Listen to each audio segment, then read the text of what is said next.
Селям алейкум, хайрлах шамлар, добрый вечер. В эфире телеканала АТР вы смотрите информационно-аналитическую программу «Бугунь». В студии для вас работаю я, Гульсум Халилова. А следующие 4 часа в этой студии с гостями мы обсудим основные новости и события сегодняшнего дня, которые непосредственно касаются временно оккупированного Крыма. Я напомню, что мы работаем в прямом эфире. На экраны ваших телевизоров режиссеры периодически выводят номер телефона. Звоните к нам абсолютно бесплатно по вайберу +3 80 67 63 46 130. Также можете присоединяться по скайпу atr.tv, это наш адрес. И не забывайте подписываться на наш YouTube-канал. Там мы вещаем как в онлайн-режиме, так и выкладываем самые интересные фрагменты из наших эфиров. Выкладываем практически все наши программы в записи. Поддержать телеканал АТР вы можете, подписавшись на наш Patreon. Таким образом, вы станете частью большой крымско-татарской семьи АТР. Сегодня ваша поддержка помогает нам продолжать работу на нашем информационном фронте. Я рада представить гостя нашей студии. Это правозащитник Олег Патюк. Витаю вас, пане Олеже. Селям алейкум. Здравствуйте. Я предлагаю начать наш эфир со следующего информационного сообщения. Приближается саммит Крымской платформы, и чем ближе саммит, тем больше новостей, и тем больше становится понятно, кто именно, на каком уровне будет представлять свою страну на инаугурационном саммите. Сегодня стало известно, что государственный секретарь канцелярии президента Польши, руководитель бюро по международной политике Якуб Кумах в разговоре с заместителем руководителя офиса президента сообщил, что на саммите Крымской платформы Польша будет представлена на самом высоком уровне. Давайте послушаем их цитату. Якуб Кумах висловив підтримку ініціатив України, спрямованих на деокупацію Криму, та підтвердив, що на інаугураційному саміті Кримської платформи у серпні в Києві Польща буде представлена на високому рівні. Також відбувся обмін думками щодо важливості та символічності укладеної між Україною та Польщею декларації щодо подальшої підтримки польськими партнерами руху української держави до членства в ЄС. А министр иностранных дел Украины Дмитрий Кулеба накануне сообщил, что уже 28 стран и международных организаций согласились принять участие в саммите Крымской платформы. Также он сказал, что страны, которые принимают участие в первом саммите, почти завершили согласование Крымской декларации, документа, который должен быть провозглашен по итогам саммита. 28 країн і міжнародних організацій підтвердили участь у саміті Кримської платформи. Це буде безпрецедентний міжнародний захід в історії України. Ще ніколи стільки країн не збиралося в Україні. Цей результат нам дозволяє сказати, що нам вдалося сформувати ядро міжнародної коаліції за звільнення Криму. Вже майже узгоджена Кримська декларація. Це підсумковий документ саміту, який зафіксує принципово важливі для України положення. Ми вже на фінішній прямій до успіху Кримської платформи. Пане Олеже, как вы смотрите на Крымскую платформу? Как вы считаете, сможет ли она отыграть основную свою роль и повлиять на деоккупацию Крыма? Я считаю, как минимум, это уже давно назревшая инициатива. И у нас есть Минские соглашения, которые пытаются урегулировать ситуацию на Донбассе. Но, к сожалению, все эти 7 лет практически не было вот такого рода платформы, которая бы говорила о Крыме на международном уровне, о деоккупации Крыма. Я считаю, что это очень важная инициатива, очень полезная для нас. И пусть она будет лучше позже, чем никогда, как говорится, не состоится. Да? Я очень надеюсь, что в символическую дату, на День независимости Украины, приедут все эти представители, о которых говорит наш МЗС. Несмотря на просто очень серьезное сопротивление России, которое, естественно, говорит о том, что крымский вопрос для них закрыт, и, собственно, они не хотят его обсуждать. Но, тем не менее, я очень надеюсь, что все-таки придется к этому прийти рано или поздно. Я очень надеюсь, что этот первый шаг, который сделала Украина таким вот серьезным саммитом, как Крымская платформа, будет все-таки началом деоккупации уже настоящей. Но так или иначе, на ваш взгляд, вот какие вопросы на начальном этапе может решать Крымская платформа? Давайте представим, собираются различные представители тех стран, которые готовы принять участие на саммите Крымской платформы. Представим, что они подписывают декларацию крымскую, Крымскую хартию. можно по-разному назвать этот документ. Но вот что по итогу, по содержанию, чего ждете? Ну, как минимум, это уже будет официальная платформа, которая имеет свое начало. Она будет подписана уже, как сказал наш министр иностранных дел Кулеба, должна быть подписана 28 странами. И это уже будет платформа для старта деоккупации. То есть мы пока, к сожалению, не видели эту декларацию, да, о чем там будет сказано, но я думаю, что как минимум там будет выражаться серьезная поддержка Украины в этом вопросе. И, возможно, будут проработаны какие-то шаги по возможным дальнейшим направлениям деоккупации Крыма. Важнейшие тезисы в виде выражения поддержки суверенитета Украины, территориальной целостности Украины и так далее мы слышим уже на протяжении 7 лет. И если в 15-м, я не знаю, в 14-м году это как-то нас подбадривало, вдохновляло, то спустя 7 лет мы видим, что, к сожалению, слова не имеют значения, когда нет нужных действий. Как вы думаете, вот к тем уже ныне существующим механизмам давления на Россию может ли крымская платформа добавить еще, спровоцировать еще более жесткую реакцию Запада или жесткие меры Запада в отношении России? Я думаю, да, конечно. Видимо, все-таки сейчас немного окутана тайной, да, вот проведение этой платформы. Наверное, МЗС Украины все-таки держит вот такую интригу небольшую по участникам, по тексту принятых деклараций, возможно, других действий. Но однозначно я считаю, что это будет очень хороший старт для, возможно, даже усиления санкционного режима и более серьезной и существенной поддержки крымско-татарского населения и, соответственно, Украины в целом по этому вопросу деоккупации. Мы видим, что идет 7-й год оккупации Крыма, и репрессии со стороны оккупационных властей на территории полуострова не прекращаются, более того, ужесточаются. И мы видим, как сажают в тюрьмы, абсолютно абсурдные уголовные производства открываются. Мы видим былинные сроки, которые выносятся нашим политическим заключенным. Вот сегодня, если смотреть с правозащитной точки зрения, есть ли у правозащитников, у гражданских организаций, которые занимаются этими вопросами, реальные механизмы влияния на Россию или реальные механизмы помощи политическим заключенным? Как осуществляется эта работа правозащитников? Ну, прежде всего, это, конечно, работа с международными организациями. В частности, это может быть подача исков в ЕСПЧ.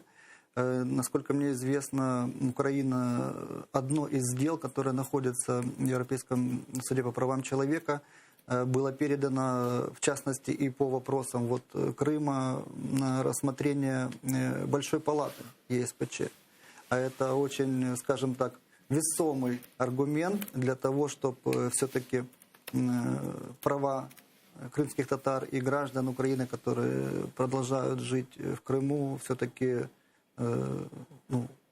были защищены больше, чем на сегодняшний момент. Но ведь, насколько я понимаю, ЕСПЧ, те или иные иски, которые туда подаются, рассматривают довольно долго, нет?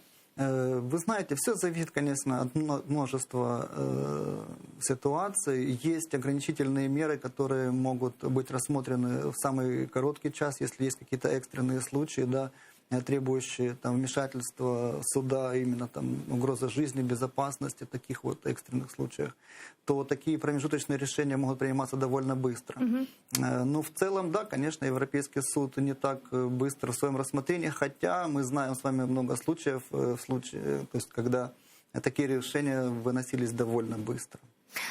А как можно эти решения Европейского суда по правам человека реально имплементировать в жизнь? Мы ведь понимаем, что Россия не признает те или иные решения, которые принимаются на международных судах, и просто отказывается их выполнять. В чем смысл тогда?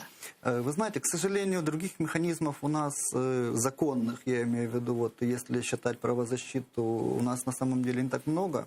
И чем больше таких решений будет, чем больше Россию будут обязывать совершить те или иные действия, либо воздержаться от совершения, от нарушения чьих-то прав, тем все-таки будет и крепче позиция Запада в отношении этого вопроса. И вода камень точит. То есть в любом случае это рано или поздно должно привести к какому-то результату. даже несмотря на то, что Россия действительно внесла изменения в Конституцию, теперь, скажем так, играет по таким правилам. То, что нам выгодно, мы исполняем, то есть, допустим, мы подаем иск к Украине, да, межгосударственный, а то, что нам не выгодно, мы не исполняем. Это как бы против наших интересов. Ну такая, вот, знаете, двойственная позиция. Кстати, по поводу иска России, который они подали в Европейский суд по правам человека против Украины, там огромный перечень претензий, и абсолютно абсурдных претензий, начиная от катастрофы MH17, заканчивая перекрытием Северокрымского канала, который обеспечивал оккупированный Крым водой. Вот как вы оцениваете вообще эту жалобу, этот иск, и как вы думаете, есть ли перспективы этого иска в Европейском суде по правам человека? Ну, прежде всего, я хотел бы сказать, на мой взгляд, 3 задачи, которые пытается решить Россия подачей такого иска. Во-первых, это, конечно, пропаганда внутренняя, да, среди своих жителей, внутрироссийская, о том, что вот мы же боремся все-таки за права там дончан, да, там луганчан, крымчан, вот там Украина как бы вроде даже какой-то геноцид неподачи воды там осуществляет, да, то есть вот такие вот громкие лозунги, да, которые она пытается показать, и говорит о том, что мы все-таки об этом как бы беспокоимся. Это все-таки внутреннее потребление для непосредственно российских граждан. Вторая задача, на мой взгляд, это у нас сейчас находятся несколько исков межгосударственных от Украины к России, да, кстати, по тем же вопросам, по агрессии, по аннексии Крыма и так далее, по правам человека, нарушению прав человека. И в том числе, получается, такой иск, подача этого иска, они как бы приостанавливают, и не то, что приостанавливают, а можно сказать, затягивают рассмотрение исков украинских, Украины к России. То есть это один из таких вот механизмов юридических, которые они пользуются для того, чтобы затянуть рассмотрение этих дел, и это может сработать. Это в том числе одна из задач. Третья задача, в любом случае, даже вот на сегодняшний день эта жалоба просто зарегистрирована. Да? На следующий день после регистрации уже в обеспечительных мерах России было отказано. Это первый Это знак. правило 39, да? Да, правило 39 регламента Европейского суда. То есть это, скажем так, как обеспечение иска, если назвать это по украинскому законодательству, да, то есть европейский имеет такое же. Там подачи нужно воду возобновить, да, до рассмотрения решения подачи в Крым и так далее. То есть, в этом отказали сразу европейцы, судьи. И теперь стоит вопрос, будет ли принята эта жалоба вообще и рассмотрена. Будет ли она признана принятной, да, к рассмотрению? И какие пункты могут остаться? Ведь фактически из тех 10 пунктов, что в принципе это, наверное, на мой взгляд, очень-очень огромный массив, да, то есть требований разноплановых, абсолютно разных, начиная от там, якобы со стороны России, как они считают, нарушения прав человека в Доме профсоюзов, на Майдане Незалежности, да, и так далее. То есть вода в Крыму, там, права русскоязычных, там, в том числе на Донбассе, и нарушение прав, как считает Россия, по выборам. То есть вот этих требований достаточно много. Поэтому Европейский суд, конечно, может теоретически принять только несколько из них приемлемыми для рассмотрения. И мы пока этого не видим. Все-таки давайте посмотрим, дождемся. Возможно, жалоба будет не отклонена, а просто даже не будет рассмотрена уже на первом этапе. То есть тут несколько, так сказать, механизм Европейского суда имеет несколько фильтрационных таких вот моментов. Сейчас пока она просто зарегистрирована. То есть таких жалоб довольно много. А как она будет... Но это первое на межгосударственном уровне. Да, от России, конечно, да. Первая, да. Но, опять же, и рассматриваться она может довольно долго. И в целом, даже если какая-то часть этих требований будет принята, признана приемлемой для рассмотрения, я же не вижу ничего страшного, если суд все-таки их рассмотрит, и он же имеет право также и отказать.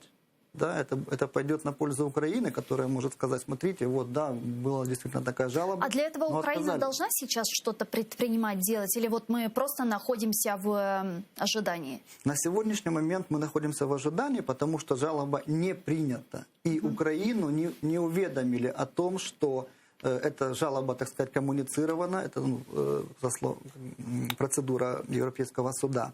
Когда она станет скоммуницируется, тогда значит, наш Минюст оповестят о том, что эта жалоба есть, предоставят копию жалобы для Минюста со всеми доказательствами, со всеми дополнениями, которые, соответственно, Россия предоставила к этой жалобе, и зададут вопросы, на которые наше государство должно ответить в лице Министерства юстиции. Конечно, мы уже потом будем видеть полную картину. Сейчас пока вот такой информационный вброс, да, который мы видим со стороны там, Генпрокуратуры Российской Федерации, о том, что вот у нас такие требования, мы подали, все. А мы пока не знаем ни доказательств, ни обоснований. Потом, если будет принято, коммуницировано, тогда у Украины появится возможность все это дело изучать и предоставлять свои возражения и доказательства, ну, то есть на эти вот обвинения. Пане Олеже, я предлагаю підключити к нашому ефіру пана Тараса Семенюка, експерта з міжнародних питань. Він зараз з нами на прямому зв'язку. Пане Тарас, вітаємо вас. Салям алейкум. Витаю, да. Пане Тарасе, сейчас мы обсуждали инаугурационный саммит Крымской платформы. С приближением этого саммита все больше и больше новостей. В частности, сегодня есть новости по Польше. Сказали, что Польша будет представлена на самом высоком уровне. Для начала, вот что означает самый высокий уровень? К примеру, вот недавно стало известно, что США будут представлять на уровне министра транспорта. Считается ли это высоким уровнем? Или же высокий уровень это только президенты? Вот как нам это, вот как эту градацию объяснить? Ну, очевидно, присутність самого президента Байдена була би для нас максимальною такою ціллю. Так? Зараз присутність міністра теж непогано, але я думаю, було би доречно міністра оборони бачити, аніж міністра транспорту, тому що це питання Криму, це питання безпекове. І не тільки безпеки України, але й Чорноморського всього басейну. І в цьому випадку я хочу для мене важливо те, що це питання не тільки територіальної цілісності України, це і питання безпеки на морі. І нещодавно, наприклад, прохід британського дефендера фактично в цьому випадку і біля берегів йому показав, що росіяни не такі вже аж і, я би навіть сказав, сильні, як вони себе можуть представляти. Якщо вони там дозволяють собі з українськими моряками, з українськими кораблями проявляти зверхність, то з британськими, з кораблями НАТО, очевидно, вони сідають, м'яко кажучи, на одне місце.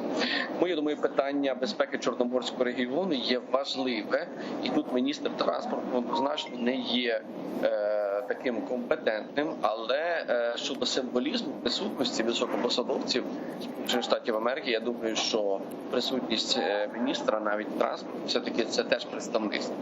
Очевидно, будуть представники посольств, будуть представники міжнародних організацій, безпекових організацій в Україні. Тому важливо, що хтось є, але, скажімо так, коли би була відсутність, годі було очікувати присутність Байдена, тому що Зеленський йде до Байдена, і тому, в принципі, нічого дивного немає, я тут зради не бачу ніякої абсолютно. Є планові робочі візити президента України, президента Сполучених Штатів Америки, і, очевидно, тут Кримська платформа, це аж її не применшує її статус. Навпаки, я би сказав, Кримська платформа, вона додає більшої такої інформативності всій світовій спільноті, щоб, бува, не забули за кричуще порушення міжнародного права Російською Федерацією та анексією території незалежної держави. Ну, знаєте, так, щоб не сталося, як, наприклад, на Кіпрі, коли Туреччина окупувала частину Кіпру, і, я думаю, сьогодні ще навіть покоління школярів, мабуть, не знає про таку окупацію. Не хочеться, щоб це було теж таке саме з Кримом. Тому що постійна пам'ять, вона дає можливість нам працювати над пошуком якогось консенсусу, над пошуком навіть верифікацією порушень прав людей. І все це мало-помалу, кроком, так би мовити, складається в таку папку доказів агресії Російської Федерації, що згодом може вилитись в додаткові пакети санкцій. Ну, принаймні, я в це вірю, я спілкувався з юристами, міжнародниками, і вони кажуть, окрім як цивілізованого шляху для того, щоб збирати різні порушення в Криму з боку Російської Федерації. Шлях до посилення санкцій, і іншого шляху просто немає. Но ведь помимо этого информационного шума, который может произвести крымская платформа, что еще стоит ожидать от инаугурационного саммита и от дальнейшей возможной институциональной модели крымской платформы? Я думаю, що дуже важливо було би оприлюднити стратегію деокупації Криму, тому що росіяни живуть думкою, що оскільки в Україні немає стратегії повернення Криму, значить де-факто Крим їхній. А от коли ми будемо разом з міжнародними партнерами і союзниками цю стратегію озвучувати, показувати, так, що ми готові до неї, і міжнародні партнери будуть її підтримувати, це буде дратувати росіян. А вы имеете в виду ту стратегию, которую недавно утвердили в РНБО? Чесно кажучи, я не читав цю стратегію, я її не бачив, але я розумію, що розуміння існування самої стратегії, вона дає, це дратує росіян, тому що вони розуміють, що ми готові до будь-якого повороту подій. До прикладу, завтра відбудеться децентралізація всіх регіонів Російської Федерації, і Крим умовно захоче повернутися в Україну, і ми маємо механізм такого повернення. Тому, я думаю, краще мати таку стратегію, аніж завжди говорити, що все пропало. Тому в цьому плані Кримська платформа є, окрім інформаційного такого майданчику, це теж є і майданчик, де би мав бути представлений цей план. Третій пункт, дуже важливий, я би сказав, це є сигналізація того, що міжнародні організації, які моніторять порушення прав людей, мали би мати доступ до території Криму. Зараз такого доступу вони не мають. І, очевидно, політичні переслідування кримських татар і інакомірців в цьому плані є, очевидно, таким кричущим фактом порушення міжнародного законодавства. І доступ міжнародних організацій до Криму мав би бути теж дозволений, але без пресингу, без тиску на Російську Федерацію цього зробити практично буде неможливо. Тому я думаю, Кримська платформа і цю функцію би мала виконати, окрім звичайної інформаційної кампанії, окрім висвітлення стратегії, теж розуміння того, яким чином міжнародні організації можуть мати доступ до тимчасово окупованого Криму. Адже ж Росія бажає начебто увійти. Мне вот не нравится эта формулировка о том, что Украина должна сделать так, чтобы Крым захотел вернуться. Но Крым и не хотел уходить. Крым оккупировали. Россия пришла со своими войсками, оккупировала Крым, провела так называемый псевдореферендум, результаты которой были полностью сфальсифицированы. Здесь ведь наоборот, Украина должна сделать все, чтобы наконец вернуть Крым в свой состав, а не ждать, чтобы Крым там что-то захотел или принял какое-то решение. Он ведь и не принимал никакого решения. Треба бути реалістами, що зараз немає можливості взяти в один момент, повернути Крим. І, очевидно, Кримська платформа не буде тим спусковим гачком, який моментально поверне Крим. Але ми повинні розуміти, що ми будемо робити далі. До моменту, коли така нагода настане. Оце важливо розуміти, тому що зараз Крим, на жаль, перетворився у військову суцільну базу. Колись це був курортний регіон, колись це була, скажімо, золота земля. Зараз це є військова суцільна база. Якщо я не помиляюсь, навіть ракети з ядерними боєголовками вже присутні саме на території Криму. Тому взяти так в один момент і повернути Крим буде нереально. Натомість є довший механізм, і стратегічно Україна обрала такий шлях, а саме дипломатичний, для повернення цього Криму. Тому тут питання часу, питання готовності еліт заявляти і консолідувати довкола себе міжнародну спільноту, щоб це не була просто розмова однодумців, розмова тих, які співчувають, але нічого не можуть вдіяти. Лише санкції, сила можуть впливати на Російську Федерацію. Все інше – це звичайні розмови. А как вы думаете, стоит ли в ближайшей перспективе ожидать ужесточения санкций в отношении России? Потому что если посмотреть на те санкции, которые были введены со стороны наших западных партнеров после 2014 года из-за Крыма, из-за Донбасса, они не менялись, не ужесточались. Да, каждый год в Европейском Союзе голосуют за пролонгацию уже ныне существующих, но вот новых санкций, более радикальных решений, более жестких санкций из-за Крыма, из-за Донбасса, где с каждым годом ситуация ужесточается, мы не видели. Как вы думаете, почему? И готов ли будет Запад пойти на такие меры? Оцінюючи реалії сьогоднішнього заходу, як ви це назвали, я не бачу поки що ініціатив для посилення санкцій щодо Криму. І працює раніше запропонований пакет санкцій в 2014 році, саме з моменту анексії. Щодо підсилення, поки я таких слухів не чув, навіть в кулуарах про це не говорив.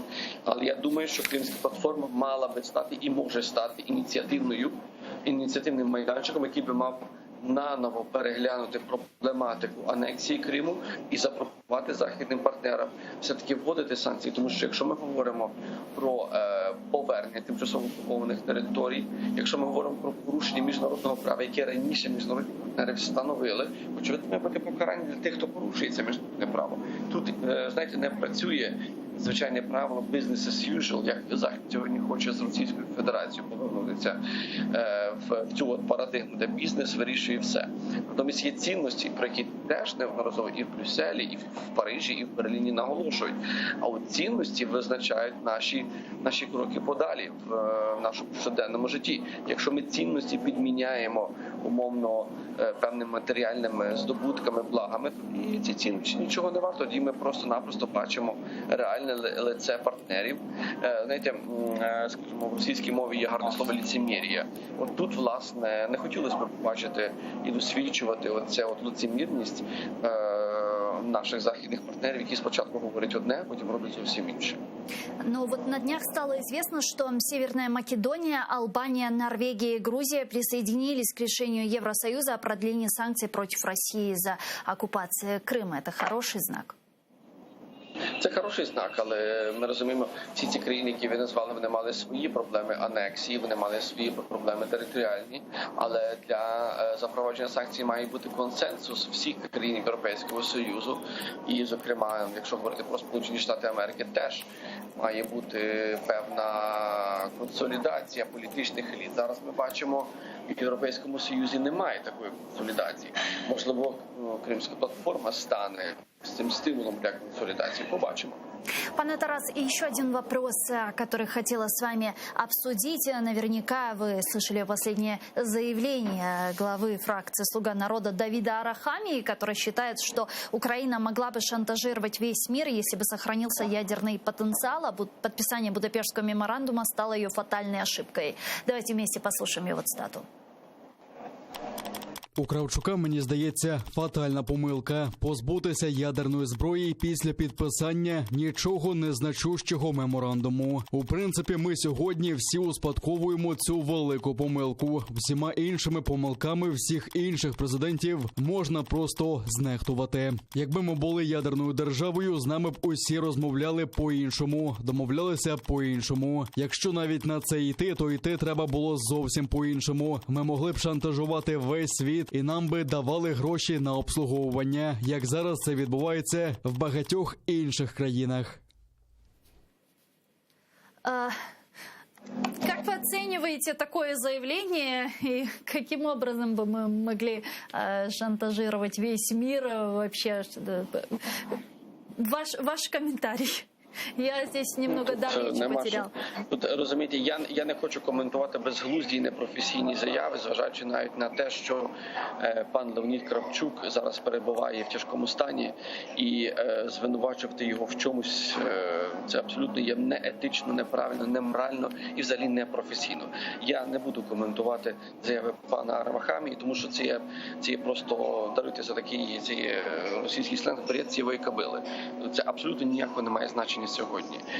Жонглювати історичними фактами, які сьогодні не актуальні, є абсолютно непрофесійно. Мені дуже, скажімо, соромно, що правляча еліта, так звана правляча еліта, допускається таких кричущих помилок і не відчуває просто динаміки часу і знаків часу, що зараз просто це, даруйте за тавтологію, не на часі. Дякую вам дуже, пане Тарас. З іншого боку, це показує просто непрофесійність «Слуг народу» і те, що вони не мають іншого рішення, і вони все збихають, так би мовити, звертають на попередників, начебто вони зробили помилку. Так ви покажіть себе в дії. Так, ну вот, помимо всего прочего, такие заявления не портят ли наши отношения с нашими западными партнерами? Потому что до этого мы слышали заявление о переориентировании украинских взглядов на Восток в случае, если Запад продолжит сливать национальные интересы Украины. Это я цитирую ряд представителей офиса президента и некоторых слуг народа, которые, вы помните, давали интервью китайскому изданию. То есть насколько это влияет на наши отношения с Западом? Не впливає, тому що як і представники G7 в Києві, так і наші західні партнери в інших країнах Європейського Союзу дуже чітко розуміють, що ця влада не постійна. І прийде нова еліта, яка буде абсолютно іншу політику вести, більш грамотно, більш виважену і більш стратегічно правильно по відношенню до наших західних партнерів.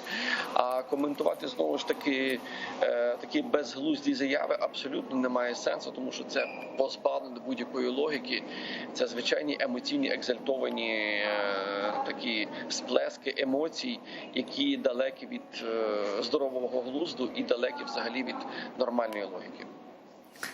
Дякую вам дуже, пане Тарасе. Чохсал у нас Тарас Семенюк був з нами на прямому зв'язку, експерт з міжнародних питань. Пане Олеже, а как вы оцениваете такое заявление главы фракции «Слуга народа»? Ну, конечно, это категорически неприемлемое высказывание, и я считаю, что представителю власти такого уровня делать такие заявления, ну, просто неприемлемо. Это минимум неприемлемо. А на самом деле, конечно, я смотрю на последние вот события, которые происходят и оглашаются представителями нашей власти, о том, что и Франция, и, например, Германия, да, виновата в том, что у нас произошла война в том числе, потому что не давали какие-то гарантии. Да. Вот сейчас мы пойдем развернемся в сторону Китая.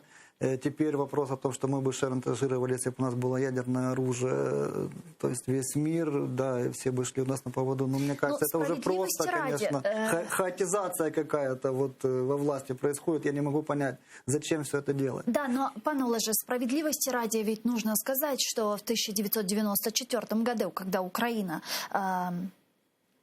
фактически сдала свое ядерное оружие, ей страны-подписанты Будапештского меморандума гарантировали ее территориальную целостность. Это Соединенные Штаты Америки, это Великобритания, Россия, которая в итоге на нас напала. Не должны ли были те страны, которые нам гарантировали нашу территориальную целостность в обмен на наше ядерное оружие, предпринять какие-то меры и механизмы в 2014 году, когда случилась оккупация Крыма и Россия начала прямую военную агрессию на востоке Украины? Я считаю, что это была, наверное, прямая обязанность этих стран-подписантов, хотя мы, конечно, понимаем о том, что Россия была одним из гарантов, да, и в то же время совершила эту агрессию по отношению к Украине, аннексировала Крым и начала боевые действия в Донецкой и Луганской области. Поэтому, то есть, подписанием этого документа гарантии они дали. Но фактически, конечно, ничего не выполнили. Мы это видим, понимаем. И свои обязательства не исполняли на том уровне, который могли бы использовать, да, исходя из тех своего влияния, ресурсов, положения в мировом сообществе, которые эти страны, собственно, и несут. Поэтому, конечно, здесь рассуждать о том, почему они этого не сделали, можно долго, но факт остается фактом. То есть фактически, говоря своими словами, нас просто оставили один на один с агрессором. Спасение утопающих — дело рук самих утопающих? Ну, так, мягко говоря, да. Так нам и сказали. Сейчас, вы знаете, очень много разговоров относительно нормандского формата, относительно Минского процесса и имплементации формулы Штайнмайера в украинское законодательство. И вот совсем недавно президент Украины Зеленский на международном форуме «Украина-30» сказал, что он готов встречаться с президентом Путиным России в нормандском формате, но, опять же, все замыкается на России. Давайте вместе послушаем его цитату.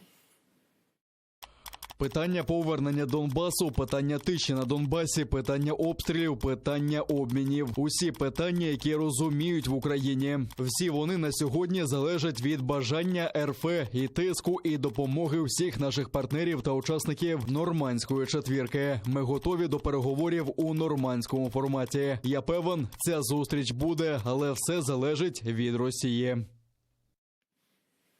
З нами зараз на прямій зв'язі експерт Українського інституту майбутнього Андреас Умланд. Пане Андреасу, вітаємо вас. Салям алейкум. Добрый день. Встреча в нормандском формате. То, о чем говорит сейчас президент Украины Владимир Зеленский. Насколько такая встреча на нынешнем этапе необходима? Может ли она каким-то образом повлиять на Минский процесс, на нормандский формат, который находится уже долгое время в стагнации? Ну, это было бы желательно, конечно, хотя у меня есть сомнение того, что скоро такая встреча состоится. Я так боюсь, что российская сторона не будет заинтересована в данный момент в такой встрече. Там скорее были из Москвы сигналы, что Путин хочет вдвоем встретиться с Зеленским и, видимо, предпочитает сейчас больше не иметь там других представителей. Тем более, что в Украине сейчас очень много говорят о том, что было бы желательно также включить США в этот формат. И можно себе представить, что эта идея не популярна в Москве. Но в последнее время в этом вопросе, я не знаю, заметили ли вы, но риторика Москвы немного изменилась. Если до этого они выступали категорически против привлечения какого-либо другого участника к нормандскому формату, то сейчас в Кремле говорят о том, что мы не против, если США заставят Украину выполнять минские договоренности. Вот с чем связано изменение такой риторики? Ну, если воспринять это предложение, так сказать, со стороны Москвы всерьез, то да, это, конечно, так сказать, то, что Москва хочет. Она хочет, чтобы ее интерпретация этих соглашений, а именно решение каких-то политических вопросов до решения гуманитарных и вопросов безопасности, ну, и им, в принципе, не важно, как это будет достигнуто, и если вдруг в Белом доме кто-то найдется или в Госдепартаменте, который будет продвигать эту российскую идею, то, конечно, в Москве они будут против. Но я боюсь, что все-таки участие США в нормандском формате в Москве будет скорее рассмотрена как проблема, хотя как бы сама вот эта идея Нормандии, это ведь эта встреча она, Порошенко и Путина состоялась как раз в момент, когда праздновали вот высадку американских войск в Северной Франции в 1944 году. То есть, в принципе, можно было бы себе представить некую аргументацию, что вообще-то нормандский формат должен включать и США, и Великобритания, потому что они-то как раз в Нормандии тогда и присутствовали. Но я боюсь, что все это не произойдет, хотя, мне кажется, было бы очень желательно, если бы США и Великобритания тоже были включены во все это. А есть ли такое желание у Соединенных Штатов Америки? Видите ли вы его? Ну, это лучше, наверное, кого-то в Вашингтоне спросить. Я тут в Киеве сижу и, так сказать, не хочу что-то говорить о, в общем-то, делах, которых я не знаю. Но я себе так представляю, что если бы было такое вот серьезное предложение, то интерес в решении этого вопроса настолько велик и в США, и в Великобритании, что всякие такие предложения будут приняты. Но, опять же, лучше, наверное, кого-то в Вашингтоне спросить. Сейчас очень активно обсуждается вопрос визита президента Украины Владимира Зеленского в Вашингтон. Заместитель руководителя Офиса президента Роман Машевец обсудил с атташе по вопросам армии и обороны Британии Стюарт и представителями посольства США ход оборонных реформ в Украине. Также на встрече договорились подписать 3 документа во время визита Владимира Зеленского в США. Давайте послушаем цитату вместе Офиса президента Украины и продолжим нашу беседу.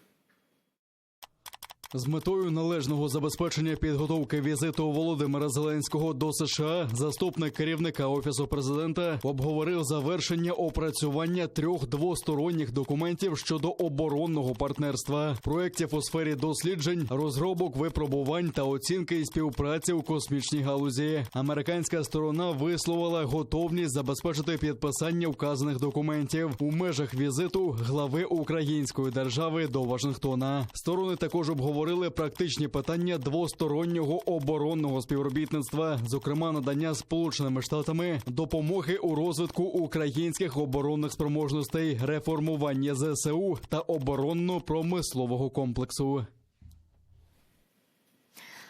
Пан Андресу, это, на ваш взгляд, серьезные документы для подписания? Ну, вот эти военные документы, я бы, опять же, предложил вам скорее спросить военного эксперта. Мне трудно, я скорее политический эксперт. Ну, сейчас Украина в той ситуации, в которой ей нужны всякие такие документы, которые она может, особенно, конечно, от США получить. И в лучшем случае это было бы некий особый статус, это было бы некое развитие уже существующего стратегического партнерства между США и Украиной. Поэтому чем больше таких документов будет подписано, тем лучше. Это в связи с тем, что пока что, к сожалению, Украина, наверное, не сможет вступить в НАТО и в Европейский Союз, и поэтому она должна искать другие формы повышения своей безопасности. В свете последних международных событий, как вы бы сейчас оценили взаимоотношения Украины и США? Они сейчас под напряжением в связи с вот этим соглашением между Германией и США касательно Северного потока-2. Ну, я это уже несколько раз говорил в разных эфирах и интервью. Я думаю, что там еще последнее слово не сказано. То есть я думаю, что и в США еще это будет обсуждаться, и там есть много людей, которые не довольны вот этим соглашением между США и Германией касательно Северного потока и тем, что Украина не была включена в эти переговоры и весь этот процесс. Но в целом, я думаю, сейчас отношения лучше, чем при Трампе. Байден хорошо знает Украину, и, в общем-то, симпатия к Украине большая в Белом доме, в Конгрессе. И мы это видели, вот, например, на примере этих санкций, которые Конгресс при президенте Трампе принимал. Поэтому сейчас, после ухода Трампа, который имел очень двоякое отношение к Украине и тоже к России, и лично к Путину, сейчас, в общем-то, я оценил бы эти отношения как хорошие. Ну а ведь с другой стороны Соединенные Штаты Америки вместе с Германией принимают это совместное заявление о Северном потоке-2. И понятно, что Соединенные Штаты таким образом хотят продолжать свое сотрудничество с Германией в вопросе трансатлантического альянса и так далее. И Байден не хочет после Трампа еще раз подвергать такому тест-драйву свои отношения с Германией. Но получается, что все эти вопросы и решения принимаются ценой украинских энергетических и национальных интересов. Почему так происходит? Ну, если воспринять всерьез этот текст, который Германия и США приняли, вот эту как бы декларацию касательно этого проекта Северного потока-2, если действительно все это будет так воплощаться, как там предусмотрено, и Германия бы выполнила, в общем-то, эти обещания, которые она там дает полностью, тогда это, в принципе, не такое уж и плохое соглашение, которое было принято. И вы правильно сказали, что для США тут во всем этом играет главную роль это улучшение американо-немецких отношений. Это не антиукраинский документ. И формулировки, в общем-то, они неплохие в этой декларации, только они как бы немного размыты, и на фоне вот, скажем, того, что случилось с Будапештским меморандумом или с другими документами в Украине, к этому, я думаю, оправданно относятся с скепсисом. Ну и в частности для меня выглядит вот это обещание о том, что будет в 2024 году заключено новое соглашение, десятилетнее соглашение о том, чтобы российский газ дальше поступал через украинскую газотранспортную систему в Европейский Союз, пока это объявление не очень правдоподобно. Я пока себя не могу представить, что действительно будет такое соглашение в 2024 году. Однако, если это все так будет, то это, в принципе, неплохо, но многие в США и тоже в Европейском Союзе понимают, что этой декларации пока недостаточно. И я думаю, что там еще будут какие-то другие документы, законы и решения приняты. Вы наверняка видели и читали, как здесь, в Украине, те, кто любит кричать о зраде, стали говорить о том, что вот это соглашение между Германией и США даже хуже, чем Будапештский меморандум, который вы упомянули, потому что Будапештский меморандум хотя бы кто-то подписывал и хотя бы где-то его ратифицировали. А здесь абсолютно ничего, нет никаких подписей, и действительно все формулировки, которые там есть, они полностью лишены какой-либо конкретики. Но сам меморандум не был ратифицирован, там был ратифицирован этот договор о нераспространении ядерного оружия. Да, 1968 года, верно. В связи с этим вступлением Украины в этот договор был вот этот меморандум, который скорее, наверное, политическое тоже объявление, но действительно это более серьезно. Но, тем не менее, я думаю, что это еще не все, так сказать. Я не могу себе представить, что вот это сейчас так все гладко произойдет, потому что, как я уже говорил, там еще будет мобилизация и друзей Украины и в США, и в Европейском Союзе. И для совершения этого проекта еще остался, я бы сказал, долгий путь. И бюрократический, и политический долгий путь. И я даже не исключаю, что все-таки в конечном счете будет еще наложен мораторий на эксплуатацию потока, если, например, будет Конгресс резко выступать против всего этого. Тогда Белый дом тоже должен будет следовать тому, что если, например, будут новые законы касательно всего этого со стороны Конгресса. Изначально «Северный поток-2» называли политическим проектом, и многие эксперты по нефтегазовому рынку из самой России говорят о том, что Россия влила огромное количество денег на «Северный поток-2», и он абсолютно в ближайшей перспективе невыгодный с экономической точки зрения для России. Вот как вы считаете, каким образом Россия действительно может в случае завершения строительства и в случае введения ее в эксплуатацию может использовать «Северный поток-2» против нас, и не будет ли Европа в итоге полностью зависима от России в энергетическом плане? Я думаю, что в самой зависимости Европы тут мало что поменяется, потому что вопрос-то только в том, по какому путю поступает российский газ в Европейский Союз, если под Европой иметь в виду Европейский Союз. То есть там на самом деле мало что меняется. Что, конечно, тут главный риск во всем этом, что когда действительно пойдет в строй или в эксплуатацию «Северный поток-2», тогда у России будет достаточно мощностей, чтобы поставлять весь для Европейского Союза нужный газ через газопроводы, которые обходят Украину. Это 2 северных потока через Балтийское море и турецкий поток через Черное море.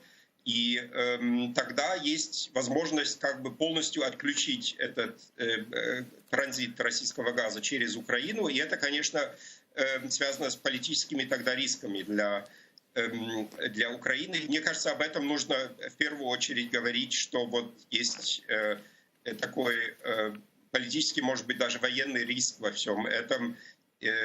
Потому что очень много говорится, мне кажется, лишне говорится о каких-то экономических выгодах. Например, часто в Германии я замечаю, что многие говорят об оплате, которую Украина получает за транзит российского газа, но мало кто говорит о том, что большая часть этих денег, которые Украина получает за этот транзит, он идет в инвестиции, в модернизацию, в существующей газотранспортной системы. То есть выгоды на самом деле для Украины не такие большие, как это кажется по цифрам, если только взять оплату транспортировки газа и не включать туда расходы. Поэтому вот этот геополитический, я бы даже сказал, военный риск, он здесь наиболее настораживающий.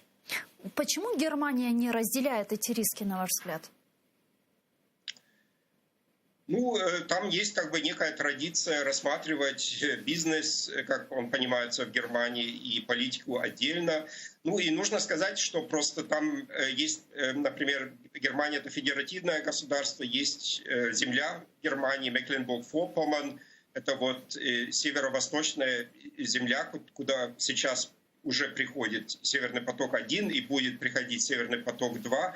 И там вот этот проект создает рабочие места, земля получает налоги от этого, там строится инфраструктура. Для этой земли это очень выгодно, и там не интересуются большой политикой, и Украина это. И там есть как бы требования от федерального правительства, чтобы федеральное правительство учитывало интересы немецкой земли, а не Украины. Ну и то же самое, в общем-то, с энергетическими компаниями, которые говорят, мы не занимаемся геополитикой или там защитой каких-то стран, а мы хотим делать бизнес. Нам предложила Россия хороший, выгодный для нас контракт, и, пожалуйста, немецкое правительство, вы должны действовать в интересах Германии, а не в интересах Украины. И поэтому, собственно, такие люди, как Ангела Меркель, я думаю, она, в общем-то, остается другом Украины. Они как бы должны следовать вот тем, что им внутренние акторы, внутренние силы говорят в этом вопросе, который выигрывает от этого проекта. Дякуємо вам дуже, пане Андреасу. Чохсал у нас Андреас Умланд був з нами на прямому зв'язку, експерт Українського інституту майбутнього. Пане Олеже, как вы думаете, вот 30 августа Зеленский уже посетит Вашингтон с официальным визитом. Вот постфактум Крымской платформы, постфактум этого соглашения по Северному потоку-2, чего стоит ожидать? Ну, здесь, конечно, очень большой объем, так сказать, предположений можно озвучить.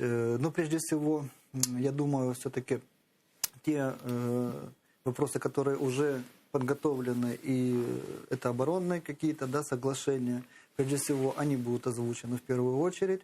Если мы не услышим от Соединенных Штатов каких-то более таких больших заверений, я имею в виду, это может быть какие-то дорожные карты по вступлению ПДЧ НАТО. Это может быть какая-то более глобальная, серьезная поддержка с дорожной картой по Донбассу. Я не исключаю, что может быть какой-то и прорыв, в том числе по вот таким вопросам. Посмотрим, конечно, что будет 30-го. Опять же, вы правильно сказали, это символично будет уже после Крымской платформы. И в том числе, я думаю, не зря именно эта дата была выбрана. Вполне возможно, что и Крыма тоже может касаться вот, переговора относительно 30 числа августа. А что по Северному потоку-2? Мы действительно увидели это совместное заявление США и Германии, где абсолютно нет никакой конкретики относительно того, что транзит газа через Украину после 2024 года, когда заканчивается контракт между Украиной и «Газпромом», не будет практически никаких конкретных вот механизмов препятствия или сдерживания России в этом вопросе мы не увидели. Почему и чего нам ждать, как нам сейчас действовать? Ну, смотрите, я бы, во-первых, сказал, что не был бы так пессимистичен в целом. Почему? Вот недавно было Европейским Союзом принято решение о том, что вот газопровод «Опал» не может быть наполнен более чем на 50% своей мощности одним поставщиком, одним независимым поставщиком.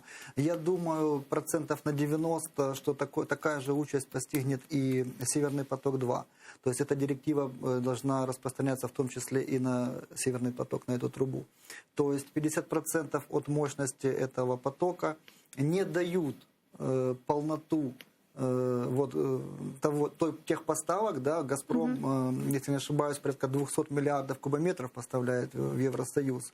То есть «Северный поток-1», «Северный поток-2» и «Турецкий поток» в своей абсолютной мощности не смогут прокачать весь этот объем 200 миллиардов кубометров. Поэтому украинская труба все равно, на мой взгляд, будет все равно как бы востребована. Возможно, не в тех объемах, но и на сегодняшний день мы видим тоже, что Россия создает искусственный дефицит газа, и в настоящее время цена на хабе в Нидерландах уже $484, потому что они не прокачивают сейчас тот объем, который законтрактовали через Украину, то есть искусственно занижают поставки, тем самым повышая стоимость газа, создают дефицит. То есть, но все-таки какая-то часть используется. Я думаю, то есть, что здесь все-таки не все будет так пессимистично, и в том числе я рассчитываю на то, что у США все-таки есть пару тузов в рукаве относительно. Я думаю, вопрос все-таки еще не закрыт Северным потоком. Ну вот республиканцы, члены Банковского комитета Сената США, сообщили Минфину, что собираются блокировать назначение ведомства 2 кандидатур, пока администрация не введет санкции против компании Nord Stream 2. Давайте послушаем их цитату. Газопровід «Північний потік-2» прямо завдає шкоди безпековим національним інтересам США та наших союзників і партнерів. Якщо він буде завершений, проєкт збільшить шкідливий вплив Владимира Путіна на Європу, дестабілізує крихку безпеку України та заохотить Росію до нової агресії. Саме тому США, як у часи адміністрації Обами, так і Трампа рішуче виступали проти ПП-2. Советник министра энергетики Украины Олена Зеркаль настаивает, что «Северный поток-2» может не заработать, несмотря на договоренность Германии и США по этому газопроводу. Об этом она заявила в интервью Deutsche Welle. Вот ее цитата. Говорити про те, що це угода, то це дуже голосно, тому що це фактично рамкова домовленість, яка має ще бути наповненою заходами. Тут є питання щодо того, чи буде сертифікований Nord Stream 2 як оператор. В самій угоді Німеччина каже про те, що вони будуть дотримуватися духу та букви європейського законодавства щодо застосування до Північного потоку всіх норм та вимог 3-го енергетичного пакету ЄС.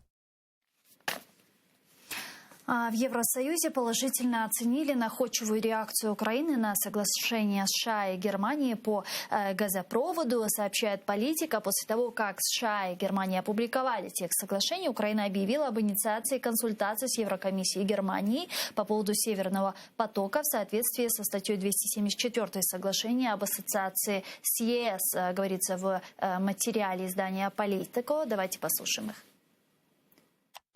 Країна-партнер, яка сподівається одного дня приєднатися до ЄС, нарешті насмілилась встати і відкрито вимагати, щоб Комісія і Німеччина, найбільша і наймогутніша країна-член ЄС, поважали її права. Как вы думаете, действительно ли конгрессмены смогут повлиять на ситуацию и попрепятствовать запуску Северного потока-2? Вполне допускаю, так как в Соединенных Штатах Америки, конечно же, есть также несколько центров влияния, да. Минимум это республиканская партия, противовес демократам, которые сейчас находятся у власти.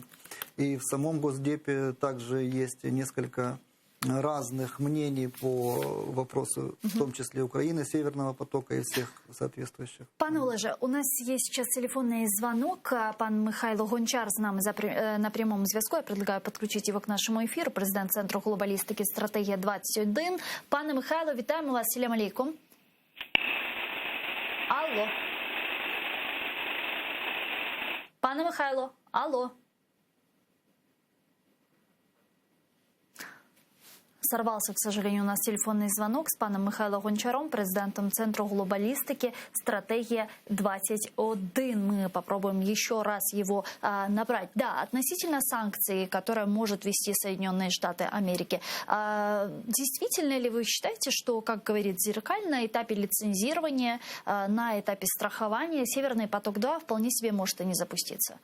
Вполне допускаю такой момент, так как уже такие санкции были. Да, до настоящего времени мы, к сожалению, не знаем всех подковерных договоренностей, которые были между Байденом и Путиным на их встрече. Но, на мой взгляд, все-таки этот вопрос пока Байден не педалирует, я имею в виду, не ускоряет его торможение, да, не тормозит Северный поток. Значит, наверное, что-то, какие-то договоренности по этому вопросу были. Посмотрим, что будет дальше. И все-таки, как Россия анонсирует начало его работы в октябре месяце, то к тому времени еще может очень поменяться многое. И в том числе с началом работы Конгресса в США и вот таких вот внутреннеамериканских перетрубаций политиками. И как в нынешней ситуации действовать украинской дипломатии? Мы же видим, что действительно ряд украинских политиков обвиняют Запад, наших западных партнеров в том, что те поступаются украинскими национальными интересами. Насколько это корректно? Ну, конечно, каждая из стран Евросоюза, прежде всего, и Евросоюз в целом, прежде всего, смотрят на свои интересы. И это, в принципе, естественно. Если Германия хочет быть внутри европейским хабом, да, газовым, то она, собственно, делает все для этого возможно. И пока она находится уже на конечной стадии реализации данного проекта вместе с Россией. Поэтому нам, как обычно, нужно отстаивать свои интересы на всех международных площадках, доносить свою позицию вместе со своими союзниками, допустим, по Северному потоку, это Польша, и делать это постоянно, как бы не... Я вижу, к сожалению, большие провалы во внешней политике Украины последние 2 года. И вот правильно сказал один из выступающих вот в вашей программе о том, что мы, к сожалению, на мой взгляд тоже, я поддерживаю это мнение, последние 2 года просто потеряли во внешней политике, просто потеряли. Да. Пан Михайло Гончар вернулся к нам, давайте подключим его к нашему эфиру. Пане Михайло, чуєте нас? Вітаю. Так, доброго вечера. Так. Теперь я вас добро Пане чую. Михайло, сегодня стало известно, что республиканцы, члены Банковского комитета Сената США, сообщили Минфину, что собираются блокировать назначение ведомства 2 кандидатур, пока администрация не введет санкции против компании Nord Stream 2. Насколько это реально в нынешней ситуации? Ну, тут не буде негайних дій завтра по перегляду позиції Білого дому, але безперечно, що це матиме свій вплив, тим більше, що згідно американського законодавства кожні 90 днів адміністрація, тобто державний департамент, готує звіт по прогресу щодо санкціонування Північного потоку-2. Попередній звіт, який, так би мовити, викликав негативну реакцію в Сенаті, був 18 травня. Тобто наступний звіт має бути в серпні місяці, от десь там 18-19 серпня. І тому не випадково, що саме зараз з'явилася ця ініціатива групи сенаторів. Слід згадати, що подібна ініціатива вже мала місце якраз після попереднього звіту Держдепу стосовно блокування призначень в державний департамент. Тобто зараз конгресмени в цілому розширюють свої, так би мовити, внутрішні санкції проти адміністрації. І це якби не розрахунковий сценарій насправді для Білого дому, тому що вони, очевидно, вважали, що зміна американського підходу в цілому не викличе серйозних внутрішніх турбулентностей. І тим більше такого характеру, коли, по суті, блокується робота адміністрації.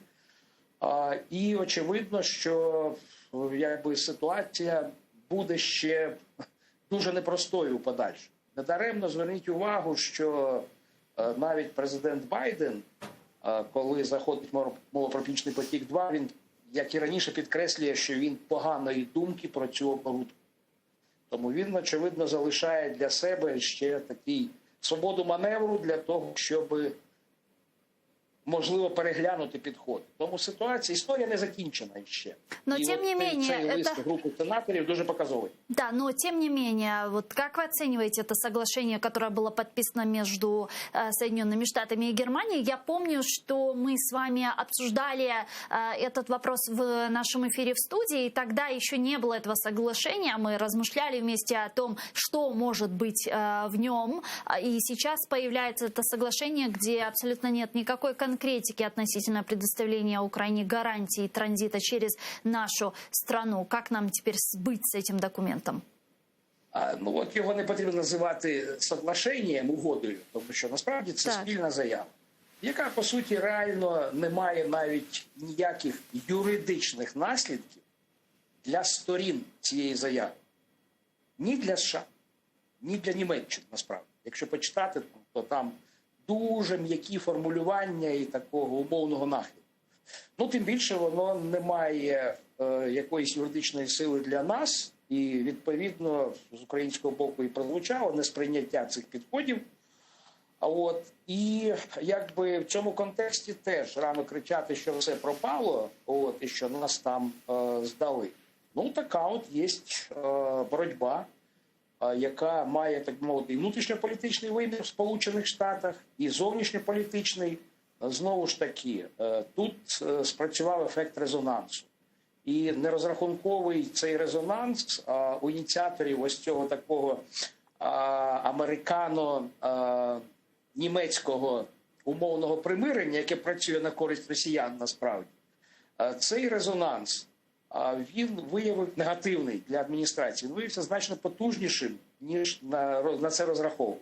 Що стосується нас, то, в принципі, якби в час, що є, і до візиту президента України до Сполучених Штатів, і, власне кажучи, потім, у нас зберігається наша аргументація і наші можливості, особливо після рішення Європейського суду від 15 липня по справі Німеччина проти Польщі, показати, що насправді якби є інші виходи з цієї ситуації. Например? Не порушуючи там, наприклад, те, що ті газопровідні маршрути, які були збудовані Росією, питання ж не тільки в Північному потоці-2. Є і перший Північний потік, є третій потік, маскований по території Європи під назвою Балканський потік, що вони мають відповідати на основі рішення суду Європейського Союзу від 15-го законодавству ЄС. Тобто вони не можуть експлуатуватись на 100% потужності. А тоді, якщо їхнє використання буде обмежено згідно газової директиви Європейського Союзу, а Німеччина член Європейського Союзу, і має діяти згідно рішення суду, базуючись не на абстрактному, а на конкретному принципі солідарності, енергетичної солідарності. Тоді, якщо такий підхід буде, візьме гору, відповідним чином буде оформлений і на рівні Європейського Союзу, і за підтримки Сполучених Штатів, то, власне кажучи, це оптимальний вихід для всіх сторін. Тоді ми зберігаємо свій існуючий статус-кво, принаймні. Да, то есть... І тому, якби, тут є простір для маневру, що називається. То есть Зеленский во время своего визита в Вашингтон уже должен поехать с четкими формулировками, чего мы хотим и как мы видим урегулирование этой ситуации? Питання тут не тільки з чим поїде президент до Вашингтону. Звісно, що він має мати відповідний портфель бачень там і деяких варіантів. Тут питання йде в рутинній роботі одночасно декількох напрямків. І з Європейською комісією, на тлі, знову ж таки, як я сказав, ситуації, що зазнає змін після 15 липня, ну і, власне, самими Сполученими Штатами, де можна цілком логічно і раціонально пояснити, що підхід сформульований в спільній заяві німецько-американській, він не відповідає ні інтересам Сполучених Штатів, ні України, да і, власне, Європейського Союзу. І що він має бути переглянутий не з точки зору, там, скажімо, відміни цієї спільної заяви.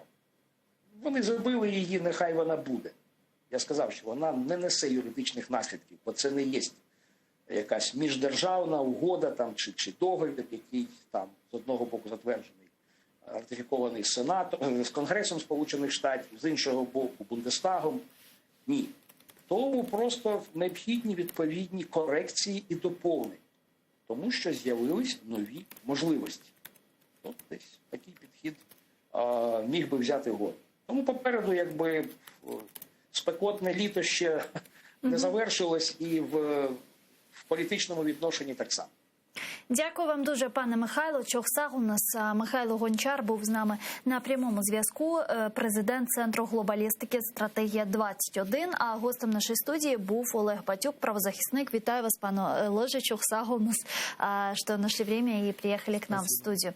А я с вами не прощаюсь. Мы прерываемся буквально на несколько минут. Далее вернемся в эту студию и продолжим наш эфир на крымско-татарском языке. Не переключайтесь, оставайтесь с первым крымско-татарским телеканалом АТР. Не забывайте подписываться на наш YouTube-канал. Там мы вещаем как в онлайн-режиме, так и выкладываем самые интересные фрагменты из наших эфиров. Выкладываем практически все наши программы в записи. Поддержать телеканал АТР вы можете, подписавшись на наш Patreon. Таким образом, вы станете частью большой крымско-татарской семьи АТР. Сегодня ваша поддержка помогает нам продолжать нашу работу на информационном фронте. Корушкинджи.